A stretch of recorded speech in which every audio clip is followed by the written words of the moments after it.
you ever walk into a room and realize everyone's smiling for the wrong reason? That was me, in a green dress, holding a champagne glass, and in less than 3 minutes, I turned the entire company Christmas party into a crime scene of truth. They thought I wouldn't find out. They thought I'd stay quiet. But when your boyfriend and the intern steal your work and your trust, you don't start drama. You build the stage. And when the lights hit, everybody sees what they've been hiding. You ready to know how it really went down that night? My name is Camille. I'm 31 years old. And this is how I turned their betrayal into my blueprint for power. Before I continue, please subscribe to the channel and let us know where you're listening from in the comments. The ballroom smelled like cinnamon and champagne.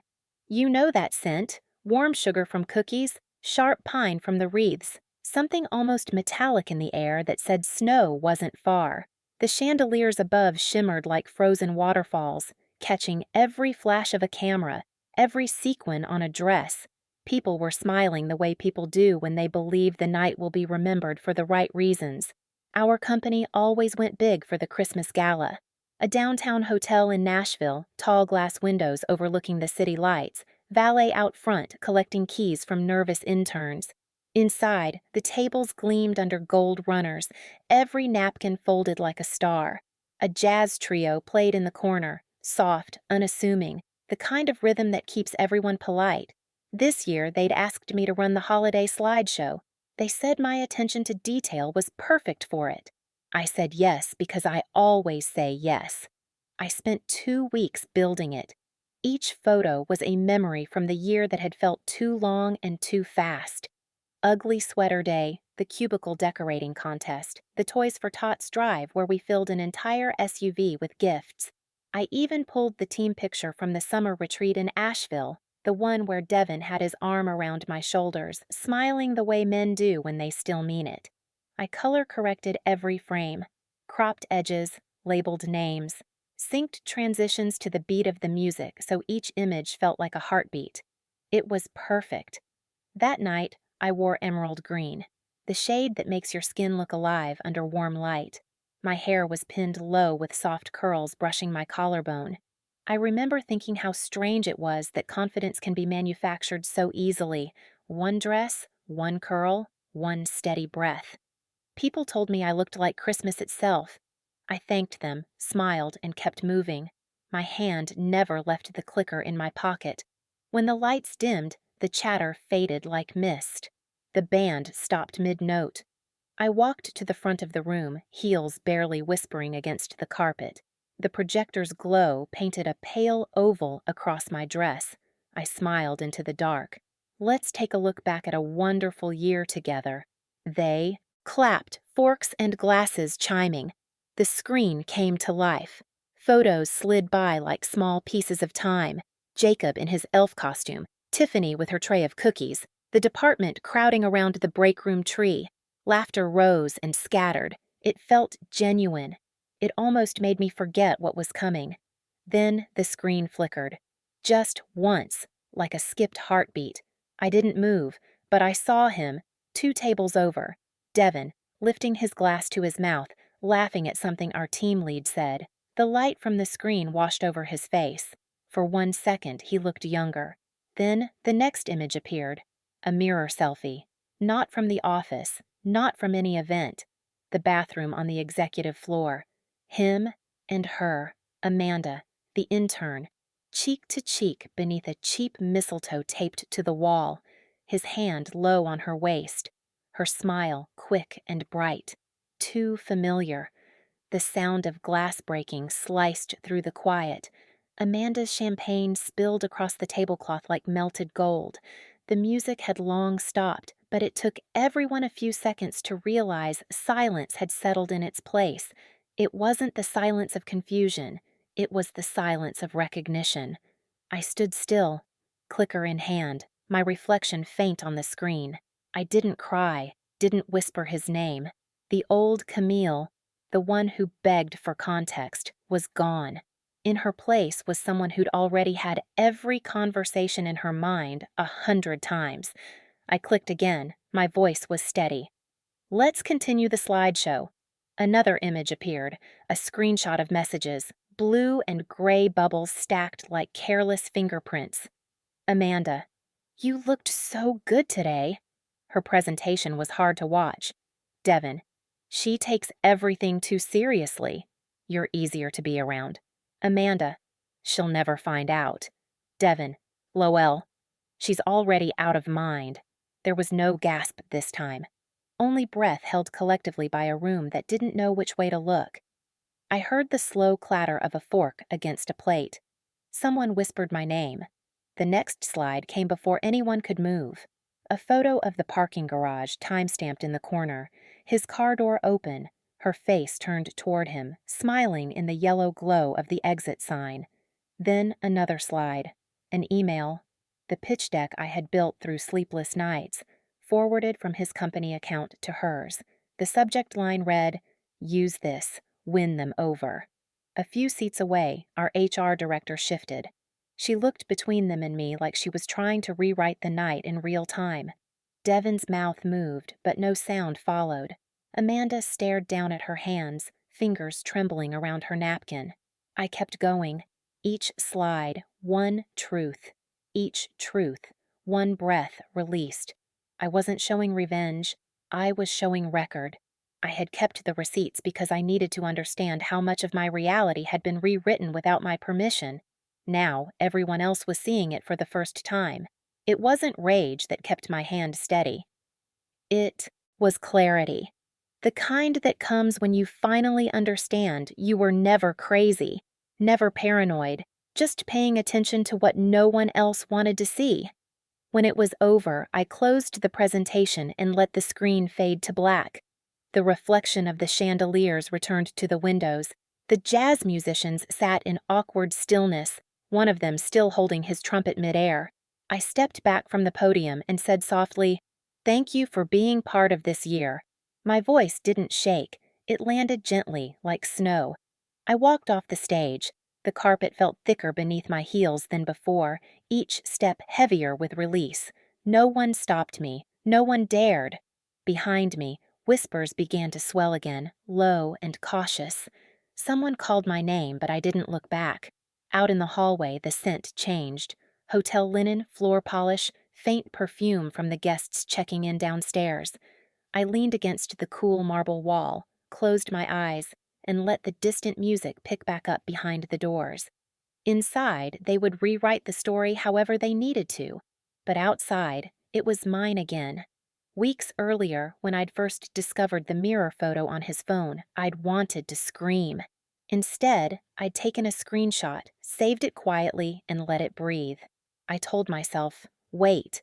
Wait until you know what to do. Wait until anger turns into information.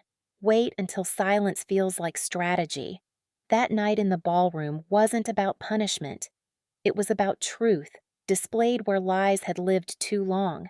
It was about reclaiming my own narrative in front of people who'd written me out of it. I didn't destroy anyone.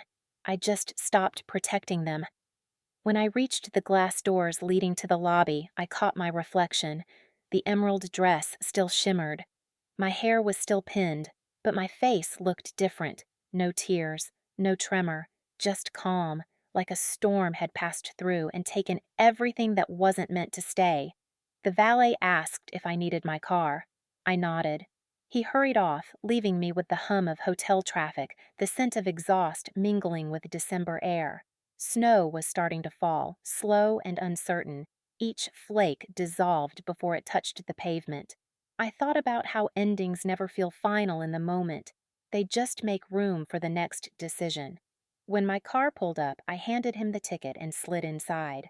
The leather seat was cold. My hands rested on the steering wheel for a long time before I turned the key.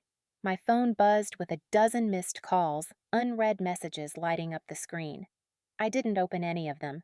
Through the windshield, the hotel shimmered in gold and white. From somewhere inside, the band had started playing again, louder now, as if noise could erase what had been seen. Maybe it could. For them. Not for me. I whispered to no one in particular, "Merry Christmas," and meant it, because endings are their own kind of gift when you've learned how to open them. I drove home, with the radio off, the city glowing around me. Nashville looked different through the falling snow, cleaner somehow, as if even the air believed in second chances. By the time I reached my apartment, the tears had come, quiet and private. They weren't for loss. They were for release, for space, for possibility. I stepped inside, kicked off my heels, and set the clicker down on the counter. My reflection in the window watched me back, steady and sure. That night would live in whispers and stories I'd never need to correct, because the truth was already enough. I poured myself a glass of water, sat by the window, and watched the city lights flicker below. Somewhere, the gala continued without me. Somewhere, someone was spinning their version of events. But up here, it was silent, honest, mine, and that was everything I had come for. When they finally cut the slideshow short, the room didn't breathe right again. The air was too thick, too charged. The hum of conversation that usually stitched the edges of these events had vanished. No polite laughter, no recovery. No one was looking at the screen anymore. They were looking at them. Amanda sat frozen, her mascara tracing faint gray trails beneath her eyes. Devin's hands rested palms down on the white tablecloth, his shoulders drawn tight, eyes fixed on the glass in front of him like it held an exit. His lips parted once, maybe to speak, maybe to inhale. But no sound came out. Even the orchestra didn't know what to do. Their instruments waited, caught mid-gesture. I could almost feel their collective decision not to play. Silence was the only thing honest enough for the moment. HR moved first. Jennifer, always the one who could slice a rumor in half with a glance. She rose, straightened her blazer, and crossed the floor with that sharp-heeled confidence that could turn carpet into ice. She bent between Amanda and Devin. Her voice dropped low, but I didn't need to hear it to understand. Amanda shook her head too quickly, denial written in the panic of repetition. Devin didn't move at all, just nodded once, defeated. Jennifer turned to the VP, lifted her chin toward the hallway. They followed. No one else dared breathe. I stepped down from the small platform, the projector's afterglow fading behind me, and walked back to my seat. Each step felt longer than it should have, like moving through water. The carpet caught the rhythm of my heels, slow and deliberate. Eyes tracked me the whole way. Someone whispered, "She knew." Another voice answered, "She planned that." They were right. I sat, folded my hands in my lap, and felt the tremor of adrenaline ebb into stillness. My champagne sat untouched, bubbles collapsing on themselves, the sound small and private. I didn't need the drink. The heat in my veins was enough. Across the table, Mel reached for my hand beneath the white linen. She didn't look at me, didn't say a word, just one firm squeeze. Then she let go. That tiny gesture landed deeper than any applause could have. Time stretched after that. When the orchestra finally started again, it was with a slow, hesitant melody, as though the music was afraid to disturb what remained. One by one, people began to move, to gather their courage and approach. The first was a young analyst from finance. He leaned down, voice barely a whisper. I always thought something was off about them. His tone wasn't gloating, just relieved, like a mystery had been solved that made sense of so much. Then the receptionist, quiet and kind, placed a hand on my shoulder. "You're stronger than I'd have been," she said, and walked away before I could answer. Even Mr. Larkin, our regional manager, found me near the dessert table later. "If you ever think about transferring to Chicago," he murmured, "call me. What you did, that was admirable." Admirable. The word rang strangely. I hadn't done it for admiration. I'd done it because silence had become too expensive. But let me take you back. So you understand. Devin wasn't just my boyfriend, he was my colleague. We'd kept it quiet at first, slipping out of the office separately, pretending coincidence and shared rides home. Eventually, the rumor turned into paperwork, the formal HR disclosure that made everything legitimate. We'd laughed about it over takeout one night, signatures still drying. For a while, it worked. Morning coffee runs together, small notes on sticky pads, weekend road trips that bled into Monday mornings. We talked about combining 401ks one day, half joking about joint spreadsheets and mortgage rates. He came with me to my cousin's wedding in Knoxville and told my mother her banana pudding was better than his mom's. He said it with that easy charm that made people trust him instantly. I did too. Then Amanda arrived, fresh out of Vanderbilt, bright, curious, the kind of new energy offices pretend to value for innovation, but really admire for its optimism. She was an intern then, bubbly, a little reckless, always humming pop songs under her breath.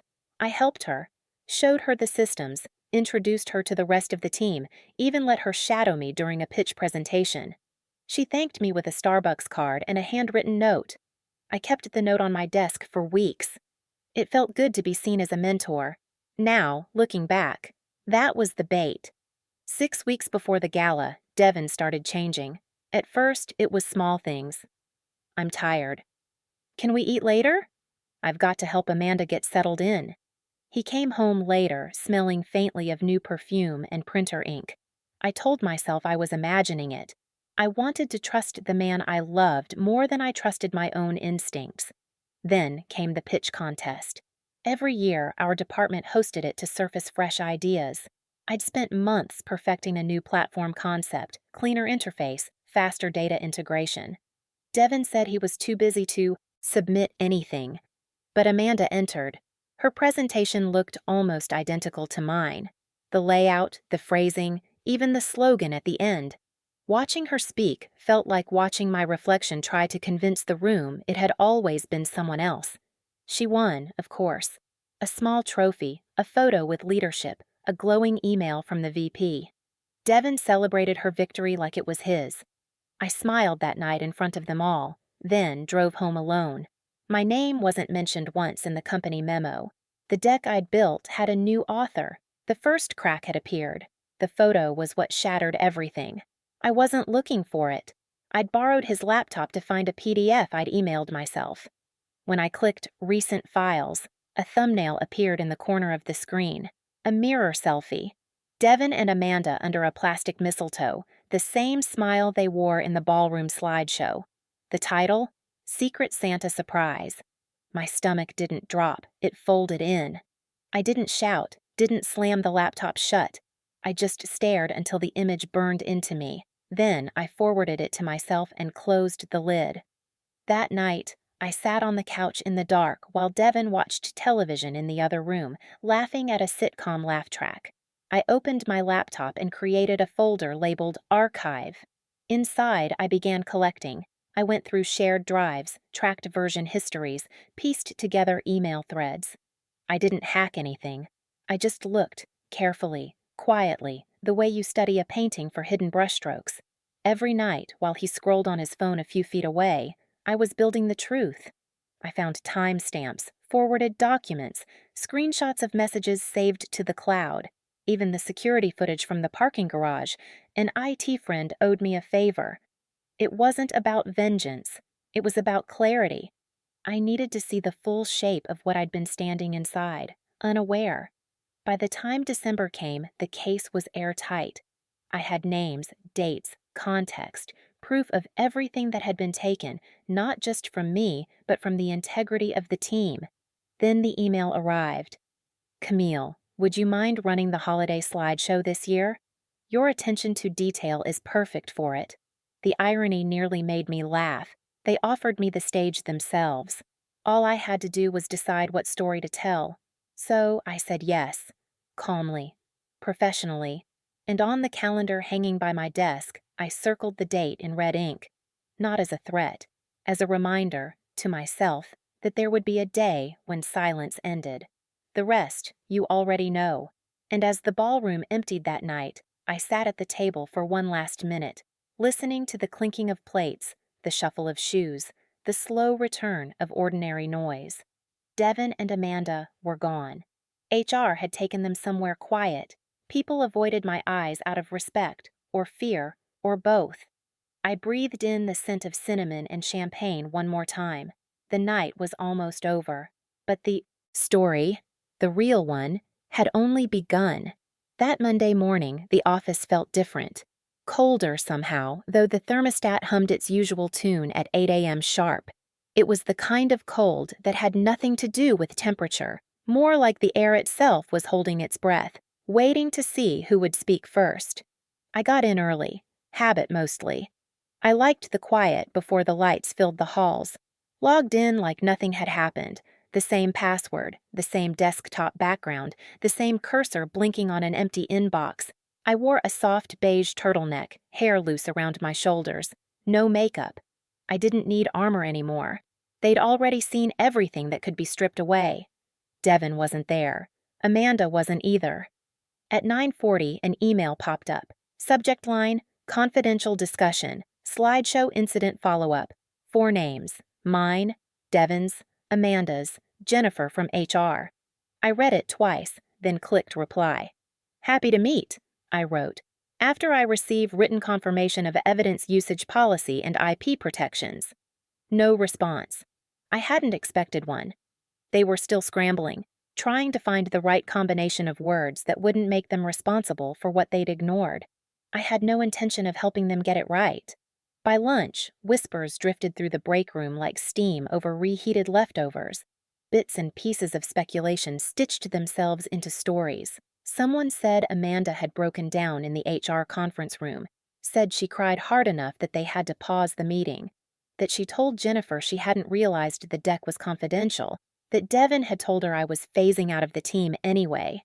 That part made me laugh under my breath. Devin didn't build people's confidence. He borrowed it, used it until it cracked, then pretended it was never there. Around 2, gentle knocks started landing on my office door. One person offered coffee. Another asked if I wanted to take a walk, get some air. Some just slid Post-its onto my desk and slipped away before I could thank them. You handled that with grace. Thank you for showing us what silence can do. Tiny squares of kindness. I saved everyone, tucked them into a shoebox under my desk. Small proof that someone saw me standing still in the middle of a storm. Tuesday, Devin showed up. Late. His eyes were swollen, his shirt wrinkled, the color in his face a half-hearted imitation of calm. He moved through the hallway like a ghost, rehearsing how to appear human again. No greetings, no explanations. He walked past my office without stopping, but every few minutes I caught him glancing through the glass wall, watching, waiting, measuring whether I'd acknowledge him. I didn't. That afternoon, Jennifer sent me a private email. Her tone was careful, official. The investigation had begun. She confirmed that my slideshow content fell under personal property, not company confidential. That my intellectual property claim on the project deck was being validated. One line stood out, and I screenshotted it immediately. If further retaliation occurs, please inform us. Your composure during the gala has been noted by executive leadership. Composure. That word again. Everyone said it like it was rare, like self-control was something extraordinary instead of necessary. They didn't understand. Composure isn't politeness. It's what grows in the space where pain has already burned itself out. By then, I wasn't angry. I was awake. Amanda quit the following week. No 2 weeks' notice, no goodbyes. Just a polite email at 7:12 a.m. Pursuing new opportunities. Grateful for the learning experience. Wishing everyone the best. She CC'd me last. I didn't reply. 2 days later, Devin requested a transfer. Said he needed a fresh start. The request was declined. Leadership had seen enough. And then, irony again, the offer landed in my inbox. Internal posting, cross-state, Chicago office, senior lead, larger budget, direct reports of my own. A clean page. When I met with Jennifer about it, she smiled faintly and said, "We'd be lucky to have you represent us there." Her tone was softer than I'd ever heard it. I thanked her, signed the paperwork, and walked back to my office feeling lighter, as if the floor itself had stopped tilting. That night, the parking lot was slick with rain. January rain, sharp and thin, the kind that finds its way down your collar before you can even notice. I was unlocking my car when I heard his voice behind me. "Camille, can we talk?" I turned. Devin stood under the lamplight, hair plastered to his forehead, water dripping from his coat. The navy one I'd bought him last Christmas. He looked smaller somehow, his shoulders caved in against the cold. "You should call HR," I said. He stepped closer, blocking the door. "I messed up. You didn't have to do all that." I met his eyes. Didn't I? For a second, I thought he might cry. But I wasn't the audience anymore. His performances belonged to a stage that no longer existed. "I didn't mean to hurt you," he said finally. Amanda was just different. Different. As if infidelity were a personality type. "You said I was too uptight," I reminded him, "that you forgot I existed." He swallowed hard. "You read the messages out of context." "There's no context," I said quietly. "Where that isn't betrayal." He sighed and looked down as though the pavement might offer a softer truth. "I lost everything." I opened my car door, tossed my purse inside.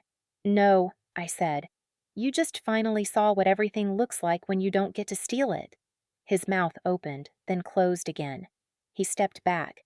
I started the car, headlights spilling across the rain-slick asphalt.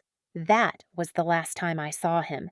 Chicago was a different rhythm. Crisp mornings, coffee shops on every corner, a skyline that made you lift your chin when you walked.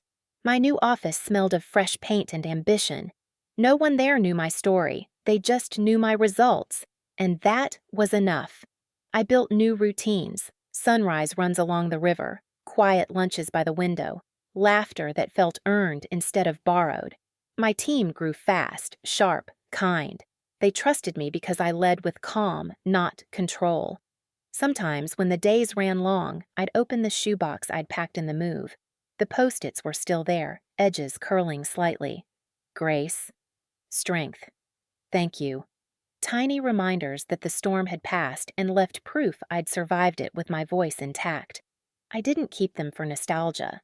I kept them for calibration. To remind myself of who I became when the world tried to make me smaller. People once called me selfish. Said I was too driven, too precise. Then they stole the things I built and tried to wear them as proof of their own talent. Now they don't get to call me anything at all. Chicago gave me something Nashville never could. Distance. And silence. The kind that didn't ache at first, just hovered like a long exhale you didn't realize you were holding. My new office sat on the 26th floor, floor-to-ceiling glass on two sides, the skyline spilling in like a living map. From that height, the city felt both close and far, a hum of taxis, snow-dusted rooftops, and the steady pulse of something moving forward. 2 weeks in, they handed me a key card that chirped softly each morning when I arrived. My name glowed in etched white letters across frosted glass. Camille Benton, Senior Strategy Lead. I stared at it longer than I meant to, not for pride, but because it looked like proof that the story had turned a corner. The coffee here didn't taste like burned regret. Someone in facilities actually cleaned the machine filters, and the blend was smooth, nutty, generous. The smell greeted me before the sun did. Nobody here knew about Devon, or Amanda, or the slideshow. To them, I was the woman who kept her cool when budgets caught fire, who answered questions with stillness instead of panic. They didn't see the scars, only the polish that pain had buffed into me. But healing doesn't travel in straight lines. For months, I caught myself checking the back seat of my Lyft rides, half expecting some shadow of the past to follow. Sometimes I'd open my inbox in the morning and brace for an email that never came. His name, the apology written at 2 a.m., the digital ghost of what once was. There were smaller moments, too.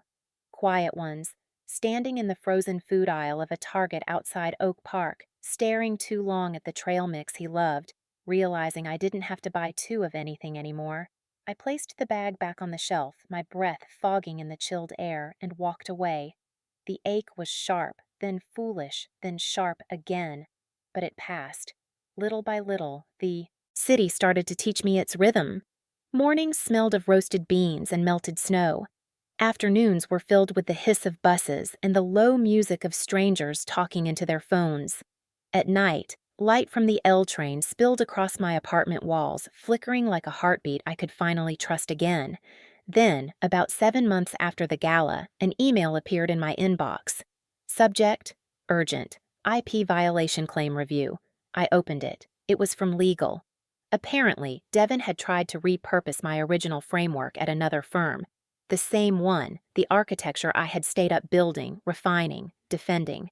He'd listed himself as the creator on a client pitch nearly identical to the one Amanda had once presented. Only the deck wasn't his to claim anymore. After HR completed their investigation, every line, every slide, every metadata tag had been filed under my name, legally. My work had its rightful author again. Someone at his new company must have caught the overlap, flagged it, traced it back to the registry. And now legal wanted confirmation. They asked if I'd testify in a private arbitration if it came to that. Said they already had evidence, they just needed my formal acknowledgement of authorship. I didn't answer right away. Instead, I closed the laptop. The quiet whir of the city filled the room. I made a cup of chamomile, the steam curling like a thought I wasn't ready to have. I turned off the lights and let Chicago's glow paint the apartment in gold and silver squares. I thought of that night in Nashville, the ballroom, the clicker, the glass breaking, the silence that followed, the sound of truth landing. I thought of how final it had felt then, and how strange it was to realize closure doesn't arrive when the curtain drops. It arrives in the quiet after, when you learn to keep living. I took a slow sip of tea and smiled without meaning to. Maybe this was the final echo. The next morning I replied, short, professional, clean, confirmed. I am the sole creator of the framework. All source files, metadata, and dated drafts are attached here. Let me know if further documentation is needed. That was it. No flourish, no satisfaction, just completion. I never heard back. Didn't need to. The silence that followed felt heavier than any verdict. Weeks later, a text arrived from Mel. A single photo attached. Devin, sitting alone at a bar. Shoulders slumped, a half-empty glass in front of him, eyes unfocused on something beyond the lens. The caption read, "Rumor is he's job hopping. Project fell apart. Looks like someone finally turned the lights on." I stared at the photo for a long time, then set the phone down. I didn't reply.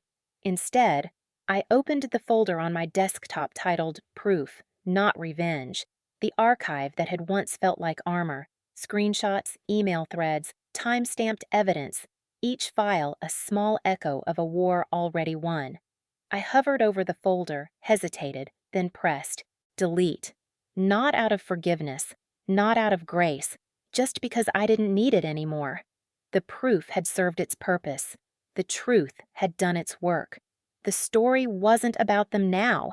It was about the woman who stood in front of 100 people and didn't flinch. About the way she learned that silence, when chosen, can be louder than shouting. About the way she built again, stronger, cleaner, lighter, without needing to explain how the first house had burned down. Some betrayals don't leave bruises, they leave space. And sometimes that space becomes the quiet where a new life begins to echo. The funny thing is, no one ever officially thanked me. Not the managers who quietly adjusted policies after the gala. Not HR, who sent a new ethics training memo that never mentioned my name. Not the executives who nodded when I passed by in the hallway, eyes full of polite discomfort, as if survival was contagious. And that's fine. I didn't do it for applause. I did it because someone had to stop pretending. Back then, people said, "You're so calm. You handled it with grace. You didn't even cry." They said it like calm was natural, like grace was free. What they didn't see was me, 3 weeks before the gala, sitting on my apartment floor wearing Devin's old hoodie, the fabric stretched from years of use. My phone in my shaking hands, the photo on the screen sharp and cruel under the light. That bathroom photo. I must have zoomed in and out 100 times, like the distance might change the truth. I remember the hum of the refrigerator behind me, the neighbor's footsteps upstairs, the silence that followed each heartbeat. There's a kind of pain that hums instead of screams. It settles in your chest like a second heartbeat, steady, heavy, reminding you of what's gone. That's betrayal, not loud, just constant. At some point, you learn to stop fighting the hum. You either let it swallow you or you turn it into focus. I chose silence, but not the kind that forgives, the kind that documents, because that's the difference between pain and power. One traps you in place, the other starts preparing you for what's next. They never expected the slideshow. They never imagined that quiet could turn into something so precise. That moment, that stage, that light, I didn't plan it to humiliate anyone. I planned it to show that truth doesn't need volume. It just needs space to be seen. They thought I'd break quietly, that I'd swallow humiliation behind closed doors. They didn't understand that sometimes dignity isn't restraint, it's direction. I didn't make a scene. I just controlled the lighting, and that was enough. In the months that followed, I built something new, not loud, not dramatic, just steady. I learned my new team's rhythms, the way people paused before big decisions, the way laughter in the break room made stress bearable. I found comfort in small things. The hiss of the espresso machine each morning, the view of the lake turning silver at sunset, the way the city hummed like a living thing beneath me. I joined a book club full of strangers who didn't know me as the woman who'd gone viral inside her own company. They only knew me as Camille, who loved stories about starting over. We traded novels and opinions over cheap wine and candlelight, and slowly, life began to feel like mine again. On the 1-year anniversary of the gala, I took myself out to dinner. A rooftop bar overlooking the city, wind sharp enough to sting, music soft enough to forgive. I wore red lipstick and the same emerald dress from that night, not for nostalgia, for closure. The host smiled as he led me to a small corner table by the glass. I ordered a steak, a glass of Malbec, and silence. When the waiter poured my wine, I raised the glass. Not to them, to me. To the woman who didn't crumble. To the woman who stopped hiding. To the woman who didn't demand justice. She embodied it. I looked out at the skyline. Lights shimmered across the river, reflections trembling but unbroken. For the first time, I felt completely separate from the story that once defined me. It had happened, it had shaped me, but it didn't own me. I haven't spoken to Devin since. I doubt I ever will. Last I heard, he was in St. Louis, trying to rebrand himself. A new company, a new slogan, the same old charm pressed into new suits. Someone told me he teaches corporate storytelling workshops. The irony made me smile. Amanda vanished from LinkedIn months ago. Someone else said she's freelancing in Florida now, designing small campaigns for family businesses. I hope she's learned something about the cost of shortcuts. Good for them, really. Everyone deserves a second chance, even if their first one was built on someone else's work. But me? I'm not interested in second chances. I'm interested in firsts, ones I build myself. Because when people try to erase you in the dark, you don't chase them. You don't beg for recognition or rewrite their stories. You light a bigger stage. And you let the truth do what it always does when the spotlight hits. It reveals. It restores. It remembers. The truth doesn't shout. It glows. That night on the rooftop, the city wind tangled my hair. The candle on my table flickered low, and I smiled. Softly, almost to myself. I realized then that peace isn't quiet because nothing happens. It's quiet because everything that needed to happen finally did. The lights below shimmered like scattered glass, and somewhere in that reflection, I saw her, the version of me who once sat shaking on the floor. She looked up, calm now, certain, whole.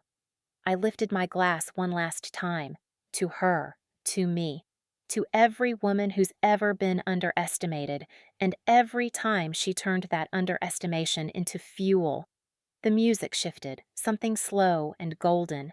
I stayed until the city blurred into night, until the last drop of wine was gone, until the silence in my chest no longer felt like a wound. When I stood to leave, I caught my reflection in the window. Same dress, same eyes, different woman. And for the first time in a long time, I didn't need to look away. If this story struck a chord, hit like, subscribe, and tell me what you think in the comments.